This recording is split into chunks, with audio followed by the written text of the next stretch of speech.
As I mentioned before, I think one of the key things on Developers Day and one of the reasons why this, it's going to be recorded for prosperity is that we get actually a real story. Now we're going to talk about a project that I really like. It started some years ago, and it's really about this IP optical integration and coming back on real life, real example, real deployments, and real problems. So Marco, come in and talk to us about multi-layer orchestration. Thank you, Roger. Thank you. So, thank you, everybody.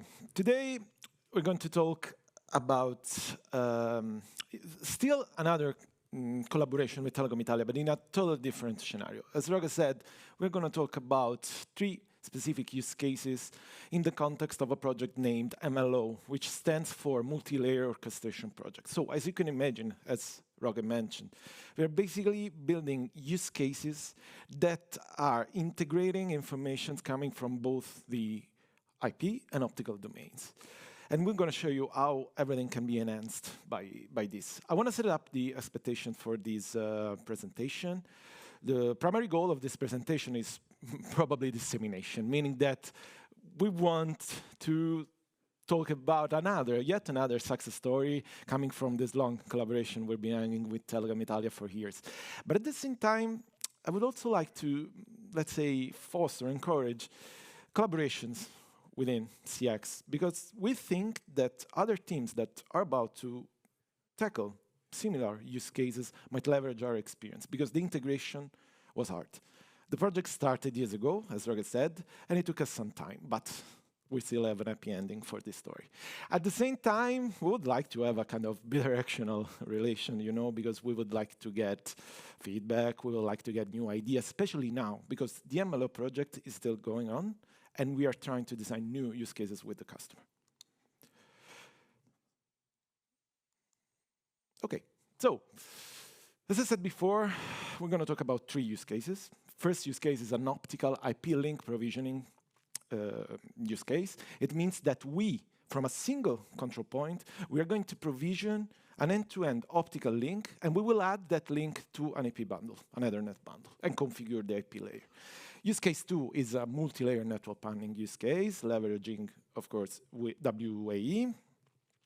And the third use case, a multi-layer visibility and fault correlation. But before going into these use cases, I would like to give you a little background. I don't know if this is the same for you, but I joined this project recently, and I come from the SDN world, especially from the IP world. And in order, to get into the project, I needed some background, some research, and I hope this might be beneficial also to you. The first thing I want to highlight, because this is exactly what we're talking about when we talk about the optical world, is the OTN architecture. OTN stands for Optical Transport Network, is a network standard designed by the ITU-T standardization body, and it's designed for high capacity, flexible, versatile, and reliable transmission of client signals over optical fibers with wavelength division multiplexing techniques. What I really want to highlight about this architecture, of course I don't want to talk about details, probably not the best person to do it, it's the layered structure of this architecture. We're pretty used to these kind of things since the beginning of time. And I want to just mention some acronyms that we're going to find during this presentation. So the client signal is usually encapsulated in the first layer, which is called optical payload unit, which doesn't do much really. It provides a standardized way to transport our client signal. Then we have the audio layer, which is actually responsible for more things, responsible for multiplexing different client signals into a single wavelength. It also does error correction, and also it adds some overhead for management, performance monitoring, stuff like that. Then we have the OTU layer, which is responsible for transmitting the signal over long distances, and it adds forward error correction code to the packet. And then we have the CH layer, which is basically responsible for configuring the optical, let's say, stuff. For example, typical parameters are central frequency, modulation, and stuff like that. And then we have the multiplexing section and the OTS, so OMS and OTS, which are responsible for multiplexing different wavelength and the same fiber, and also for the actual physical transmission, hope by hope, in an optical way. Now, this is a beautiful standard. It's pretty mature. It's there. It works. Perfect. But we know that we need something else. No? If we want to interact with this kind of architectures, especially in this SDN era, we need what? We need, clearly, an interface. And this is why we have Transport API. Transport API is another concept I want to introduce. It's an open standard API developed by the Open Networking Foundation. It basically enables software-based control and automation of OTN networks. It helps us abstract the network complexity. It enables service provisioning, of course, support multi-layer and multi-vendor networks, and let's say gives SDN capabilities to automate network operations in different use cases. Key use cases can be service creation, topology discovery, path computation, monitoring, fault management, and so on. And why is this important for this project? Because basically, TAPI is the interface that we're going to use to communicate with the optical controller that we have in our solution. I don't want to spend much time on the details, but this is a message. And it resembles, I'm sure it looks familiar to you, because this is basically a REST call. In the first line, we have the REST URL, the endpoint, content type, application Young data JSON. It means that we are going to use Young for abstracting our models, and then we have a payload for instantiating a service. In this case, we are kind of asking the optical controller to configure the work part of the stack I showed you before, the part that is responsible for containing the client signal. But this is not really a detail. I'm not going to give you much details. I just want to show you what we did and how it works. Of course, the moment I said multi-layer, I guess that you thought, okay, so this presentation would be about HCO, of course. What is HCO? HCO, you know this better than me. It's part of a recent acquisition made by Cisco. And the original SEO had the primary goal of basically bridging the gap, a fundamental gap that we had in modern transport network especially. So the complete lack of coordination between the optical and IP layer. So HCO is a software platform designed for multi-layer, multi-domain, network automation, and orchestration. You can see HCO as a higher level controller that is able to communicate with domain-specific controllers. And not only getting information from these domain-specific controllers, but also somehow, push data from one domain to another one. It's basically where all the magic happens for this kind of use cases. It's a central point that is able to understand both worlds and make these worlds communicate to each other. It provides an API and a single pane of glass for all the network components, for the WDM links to routers, from wavelength services to private line IP services, and so on. As you can imagine by simply looking at the name, is well integrated into the crosswalk automation suite. Why is so well integrated in the overall crosswalk automation suite? Because basically it enhances a set of use cases that are really important for service providers.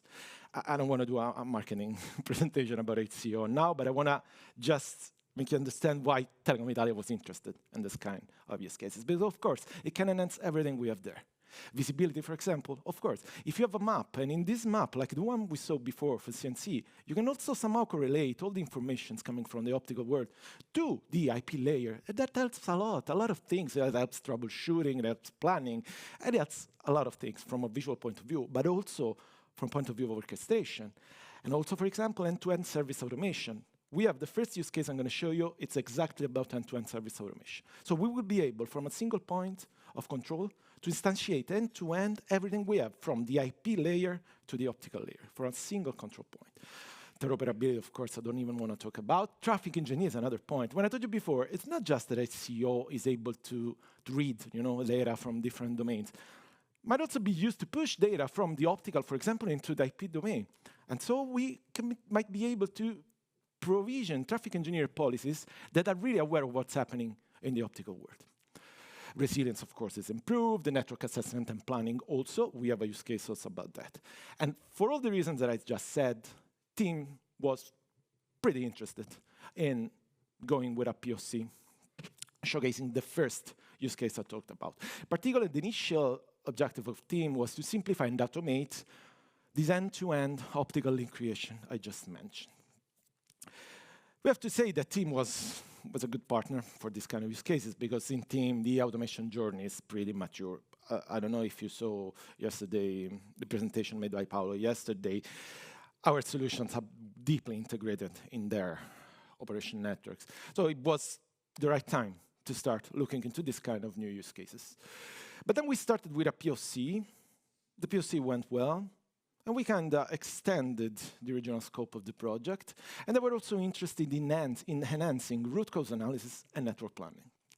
So it took us some time, as Roger said, but there's an happy ending. MLO is now with version 3.1 in production with the 3 use cases I just mentioned. This is the level overall solution, okay, for all the use cases. So not all the components are involved in all the use cases, of course, but this is the overall solution. We have this Team OSSS that interacts with our platform through IAP workflow manager. Okay, so IAP here in this solution architecture is the, let me say, the front end toward the Team systems. It provides an API, of course, provides a GUI, but also, probably more importantly, especially for the service provisioning use case, it's a workflow manager. It automates our workflows, a really complex workflows. I will show you later. Then we have NSO. NSO, of course, is responsible for orchestrating the service provisioning. NSO is communicating with a lot of other components. Of course, it's communicating with the Nokia optical controller through a NED that we developed with the business unit. It's communicating with the XR routers through normal XR NEDs. And it's also communicating with ACO. So NSO kind of see ACO as a multi-layer database. And we also here developed a custom NED for forwarding HSQL queries to HCO. We also have, of course, HCO. I've already said that. HCO talks with the Nokia controller through the API interface that I mentioned before. And it also does something that it shouldn't do, because probably it is not his responsibility, but it's also doing kind of element manager function, communicating with the SRPCE and XRS and the XR routers. We also have WAEM, our planning tool, which is used exactly in a specific use case, which leverages this integrated, let's say, holistic view of the network. So it will leverage the fact that it can also associate optical, let's say, metrics and data coming from the optical world into the IP layer. And I will show you in a minute. If you're curious about the hardware that we are supporting, we are basically supporting 2 Nokia, which is a partner, of course, in this.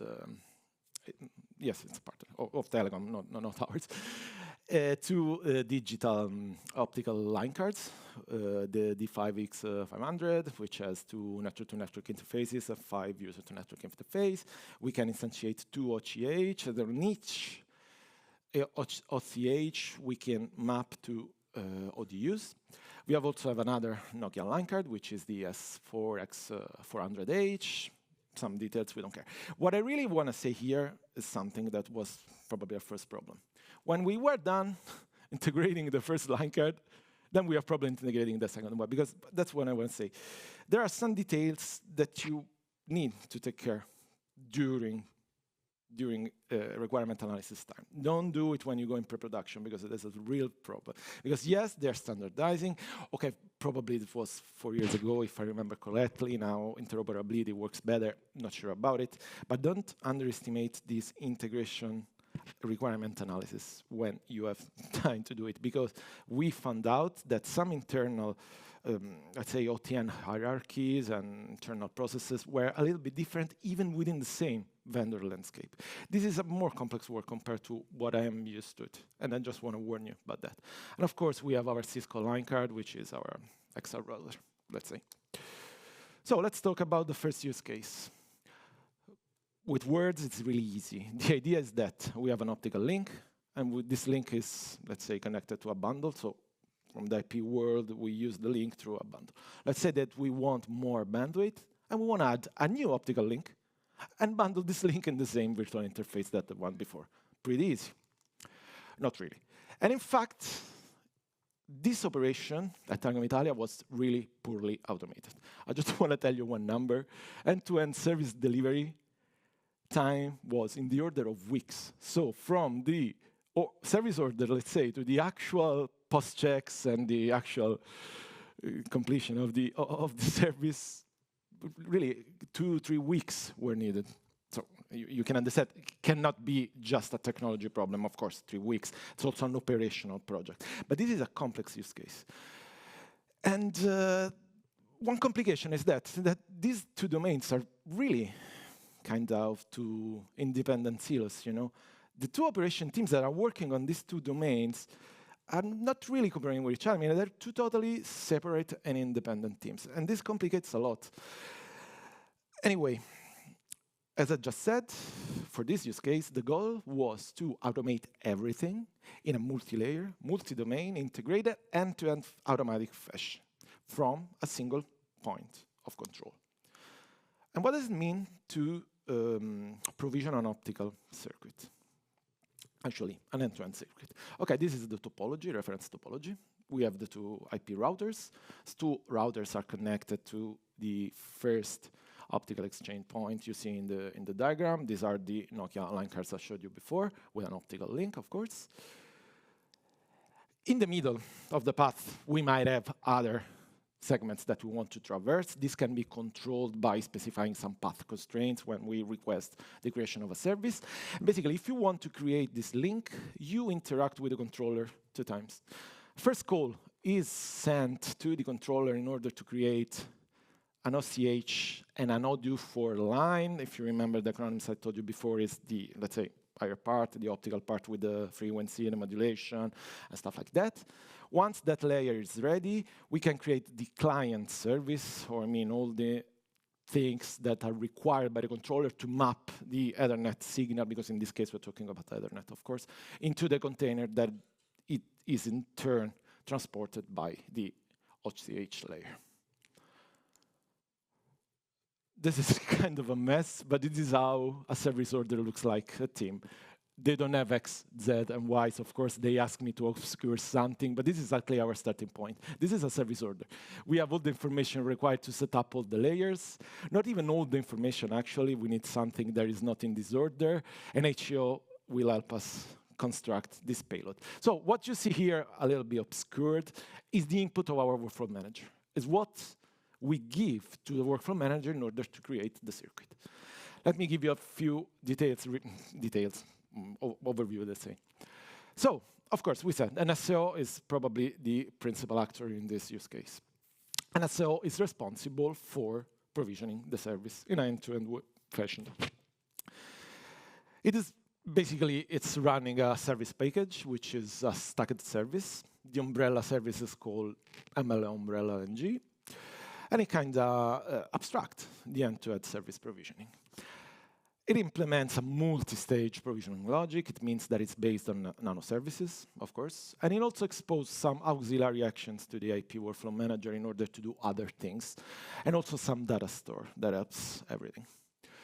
NSO communicates by custom NEDs that we have developed at the business unit with both the Nokia controller and HCO.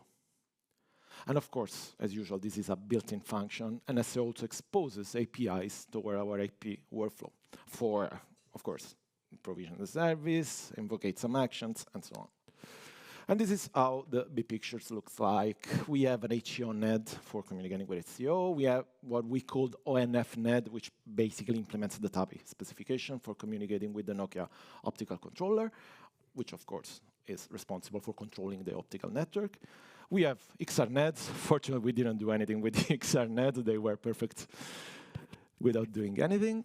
And when we want to provision this kind of end-to-end service, what do? We create an instance of this MLO umbrella NG service.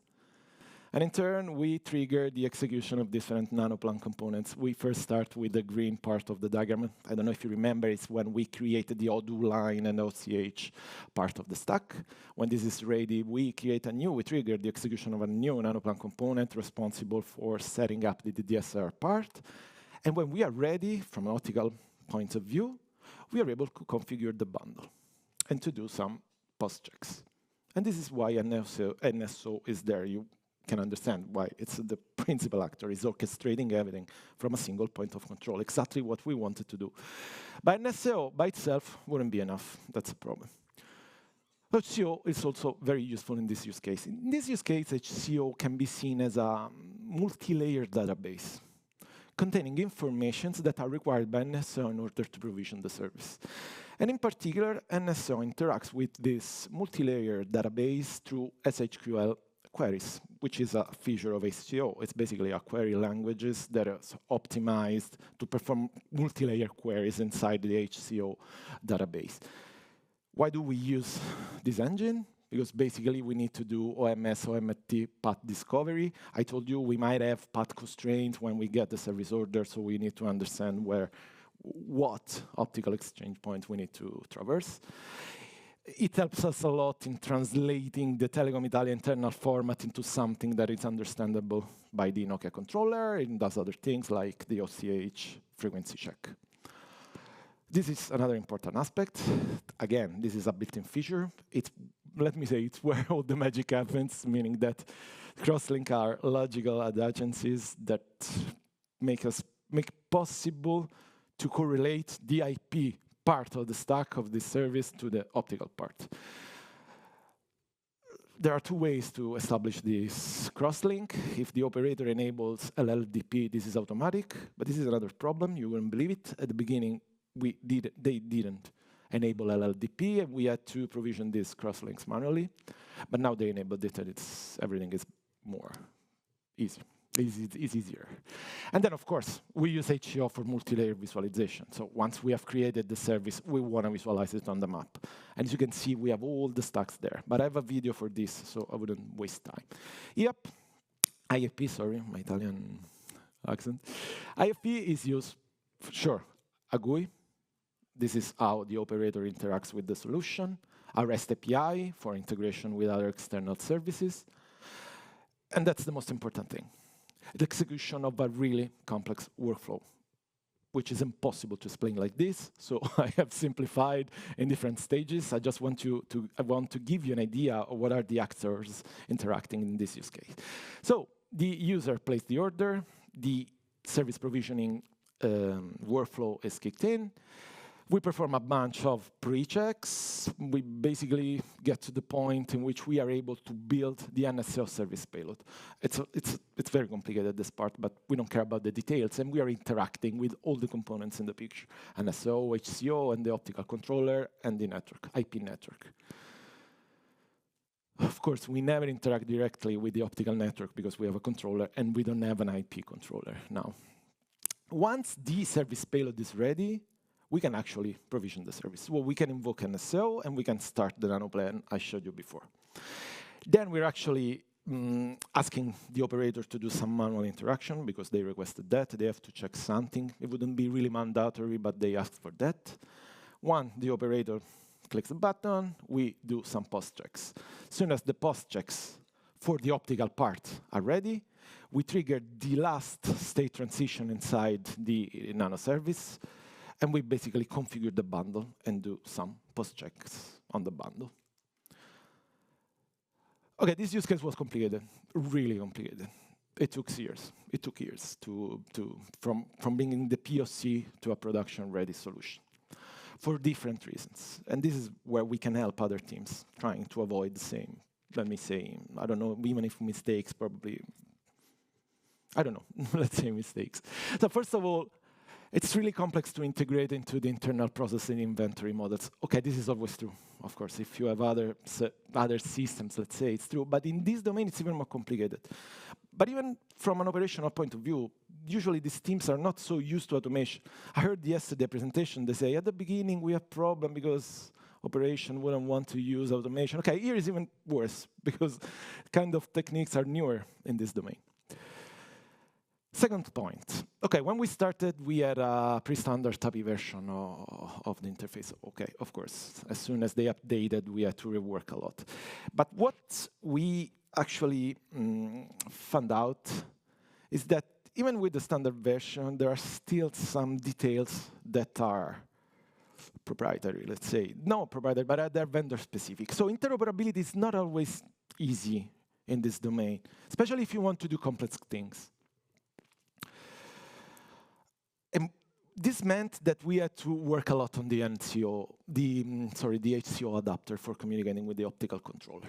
Then we didn't have a Nokia controller, a Nokia NED, because a Nokia controller NED on NSO, of course. We didn't have standard IP optical hybrid service models, of course, that was too premature.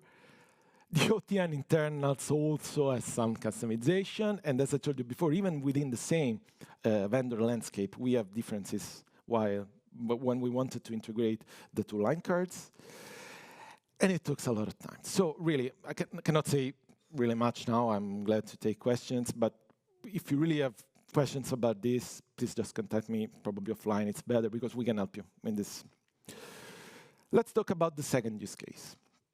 So the goal here is to enable network planning via Cisco WAN automation engine, WAE, over multi-layer optical topologies. So the idea is pretty simple. We want Telecom Italia user to select a list of point of presence. Then we want to build automatically a multi-layer map starting from this point of presence. And then once we have the multi-layer map, we want to use WAE, as always, but with plan files that are enhanced by information coming from the optical world. The key component of this use case is a WAE design tool. The design topology enhancer is a plugin written in Python. Basically takes an input, a plan file containing the POPs of interest that we want to insert in our topology, and in output gives us an enhanced plan file with all the traffic data coming from both the IP and the optical domain. Why is this useful for Telecom Italia? Because, of course, it enhances network planning. And I just want to talk about one use case. With this kind of tool, we can really do a true SRLG analysis. Because it's not just if a IP link is shared, but we really know where the IP link is, what optical resources the IP link is traversing. That's really important. Because we can say, okay, this is two different adjacencies, but they're using, I don't know, the same OMS somewhere, or even more, two different fibers, but the same conduit, or even more, same cabinet. We have all the topological information coming from the optical world. And we can leverage that for do a real SRLG analysis that provides true path diversity, efficient resource utilization, proactive failure avoidance, and compliances with SLAS. This is how the solution works. So the user imports the network skeleton, as I told you before. It's a list of point of presences, coordinates, and some IDs. The WAE GUI returns this list of POPs rendered on a map. The operator can select a list of POPs, because of course you can also, let's say, build a sub-topology of the entire topology.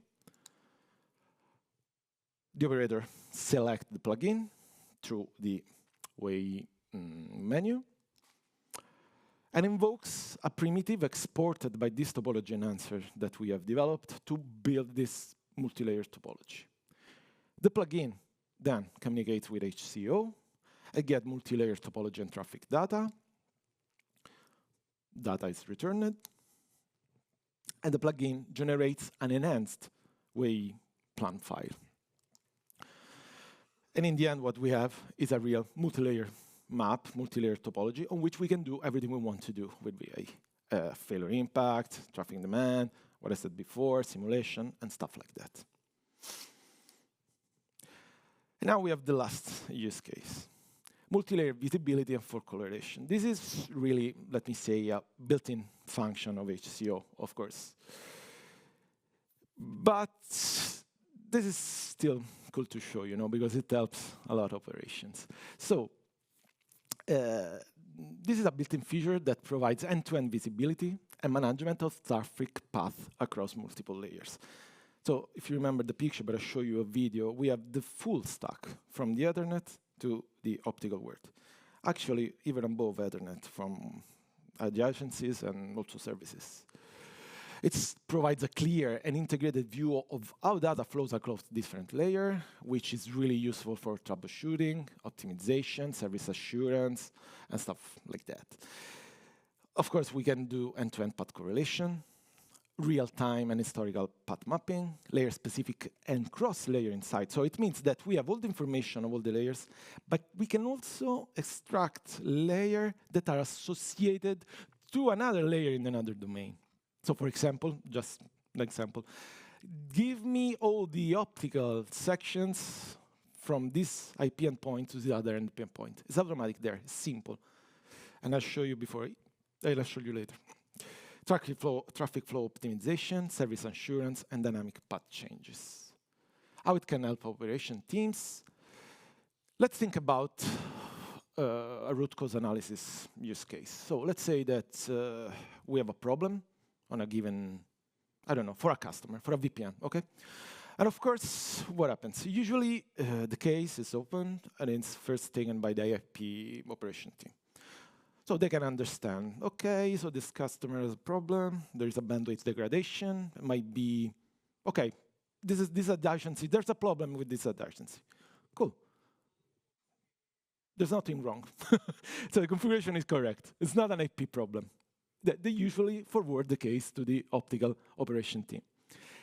But they don't help them in any way because they don't have visibility of what's happening in the optical world. So the optical teams restart from scratch. Let's understand what's happening. Let's try to reconstruct all the paths and stuff like that. Now we can do that automatically from a single point of control. And features, HCOs, features like SHQL and Time Machine can really help that. Also for making, let me say, post-mortem analysis also after. Let's understand what happened there. Did we do it good? Could we do it better? And let me show you a video. So I'm going to use my laptop because I need to stop the video. I don't find the HDMI. Okay.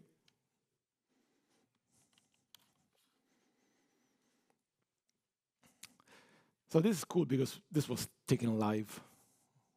Okay, this is actually the real Telecom Italia core network. It was taken 1 week before this conference, this event, at 9 p.m. So this is really in action. It's working in production. We are now zooming on the southern part of Italy because it's less dense. It's easier to understand what's going on. We have both optical and IP devices, and we have a bunch of links. We have blue links and black links. The blue links are the IP adjacencies. Okay, for example, this one from Palermo to Napoli, which will be the target of our simulation, let's say. But we also have the black links, which are the optical sections. Of course, we can do nice things. We can click on this link, understand what's going on, see the data. We can filter also. See, we can now just show the IP layer. I was waiting for that. We can see everything. Okay, so this is a visual representation of Telecom Italia production network. Now, let's select this adjacency. Why? Again, a stupid example I made before. I want to understand what was wrong in this link, okay? I select this adjacency, and here, the engine is able to understand what are all the optical resources that are used by this adjacency. And as you can see here, HCO is able to construct the full stack from the IGP layer to the aggregation layer, physical layer, ODU, OTU, OCH, whatever we saw before in the architecture. We can clearly see here that we have 3 interfaces in the bundle. Then we have information regarding the ODU level, the OTU level, OCH level, and everything. And I want to just highlight the crosslink. This is why we are able to correlate these two words. In this demo, they are automatically created, the crosslinks, because the operator enabled the LLDP. And basically, it's why we are able to traverse all the stack and understand everything that's going on here. Of course, it's not only about having a map, because sometimes you cannot do everything with a map, but we also have this fantastic query engine in a graphical interface. So now we can query the SHQL engine to give us information, cross-layer information. And in this case, what I want to do is to retrieve the OMS path with a query. I have obscured something. If you are familiar with this interface, something is black, something is gray. But basically here, I want to understand what are all the OMS sections associated to the IGP adjacency that I selected before. And I can do it with a query language, but it's pretty easy and pretty powerful. And these are the 5 OMSs that are used by this IP adjacency. We have the name, we have the status, we have other information, and these in greens, are exactly the sections, the green ones. So basically, if you want to go to Palermo, to Napoli, you're taking that path through Sicily, Calabria, and Campania. Okay, what do we do with it? It depends what you want to do. We want to understand what was wrong. So we have this case. 1 week ago, we had this problem. What happened? Okay, this is another cool feature of HCO. We can basically go back in time and understand what happened. Here we are going in time 30 days. And we are also taking the history, so a set of events that happened that are related to all the, let's say, components, the optical parts down to the OMS layer related to this adjacency that we have selected. And again, this is live. This was taken live in Telecom Italia production network. Now we can filter the events because we want to understand if some OMS was broken, and there 2 OMSs were down. So we got 2 up and down events. So basically, we had 2 optical sections with some problem. And we can clearly understand where is the problem very easily with us. See, that's a query. What is obscure is just the name of the link that we saw in the map. And even cooler, we can do it also graphically. We can go back in time in our GUI and see exactly the same thing that we saw with the query engine. Let's go back in time, and let's see what happened. This is fairly fast, by the way, for being a real network. It took a few seconds. It's going back in time. Ta-da! We have 2 IP adjacency in red. They're broken, but if we zoom, we clearly understand what are the OMSs that are broken. Let's wait for a sign. That one, and okay. These are the broken OMSs. Now, of course, the network is well designed, and we can clearly understand what is the backup path. Is that one. And in fact, EGP kicked in, and the backup path was established, let's say, and everything worked. And we can go back to the presentation. Okay.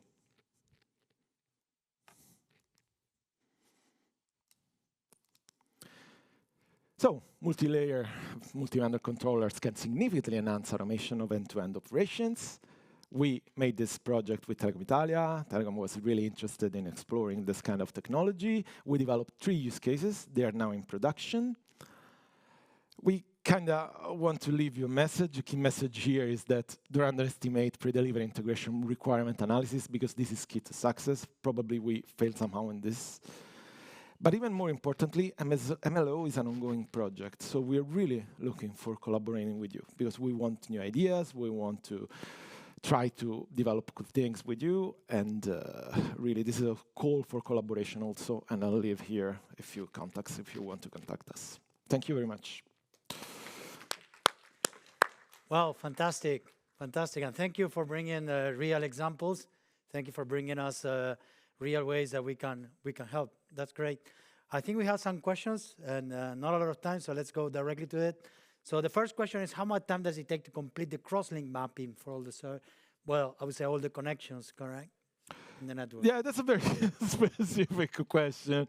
I really don't want to say something wrong. It took some time, but soon as they enabled LLDP, this was not a problem anymore, I have to say.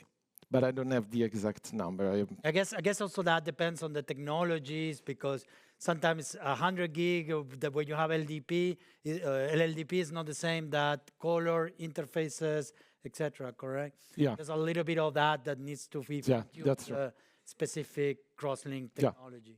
But what's nice is that the tool, you know, if you can adapt to the different environments, correct? You can manually do it. You can discover via LLDP. Yeah. You can do it in a different way. And in fact, the workflow is actually supporting this, because if it's automatically created, it just checks that everything works. Otherwise, it creates it manually. I mean, not manually, but the workflow creates it with an API. And the next question is, does adding multi-layer path... Oh, somebody's playing with the question, so I get confused. Thank you. Does adding multi-layer path into way increase the number of demands in the network? Yeah. You have more demands? No. More IP demands? No, sorry, not that demands. No, sure. I knew the answer. No, sure, no. Sure, so what it adds more capability into way. Yeah, exactly. So now you can have more failure scenarios, correct? You can simulate more things, that's also exactly. important, yeah. SRLGs, failure. But that's just an example. Exactly. Okay, great. Marco, again, thank you very much. Thank you. Keep bringing real customer, real use cases. I'll try to do it next year. Example. And again, everybody here, everybody listen to us in the streaming, multi-layer orchestration is possible. So please, you know, jump into it, let us know, and contact us. Yeah. Thank you. Thank you very much. All right, so it's time for a break.